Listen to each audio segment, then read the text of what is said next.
P രാജീവിന്റെ പ്രസ്താവനയ്ക്ക് മറുപടിയുമായി കോൺഗ്രസ് നേതാവ് Deepthi Mary Varghese. ദല്ലാളം EP ജയരാജനും Thrikkakara തെരഞ്ഞെടുപ്പ് സമയത്ത് തന്നെ വിളിച്ചിരുന്നു. അത് തള്ളിയാണ് പി രാജീവിനെ വളരെ കാലമായി അറിയാം. മഹാരാജാസ് കാലഘട്ടത്തിൽ അവിടെ പഠിക്കാത്ത രാജീവ് കോളേജ് ഹോസ്റ്റലിലെ ഇടിമുറിയിൽ വന്നതാണ്. അന്ന് പെൺകുട്ടികളെ ഉൾപ്പെടെ മോശം വാക്കുകൾ വിളിക്കുന്ന ആളായിരുന്നു രാജീവ്. പിണറായിയും മരുമോനും പറയുന്നതനുസരിച്ച് പ്രവർത്തിക്കുന്ന ഡമ്മി മന്ത്രിയാണ് രാജീവെന്നും ദീപ്തി കൊച്ചിയിൽ പറഞ്ഞു.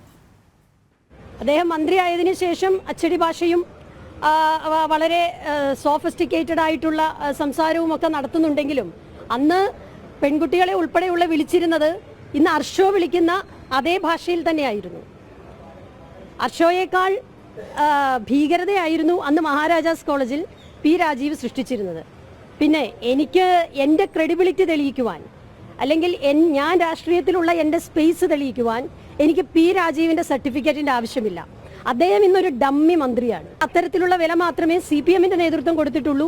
അല്ലെങ്കിൽ മന്ത്രി എന്നുള്ള നിലയ്ക്ക് പിണറായി വിജയൻ പറയുന്നത് അനുസരിക്കാനുള്ള, അല്ലെങ്കിൽ അദ്ദേഹത്തിൻ്റെ മരുമകനായ മന്ത്രി പറയുന്നത് അനുസരിക്കാനുള്ള വെറും ഡമ്മി മന്ത്രി മാത്രമാണ് പി രാജീവ് എന്ന് മാത്രമാണ് എനിക്ക് ഈ കാര്യത്തിൽ പറയാനുള്ളത്.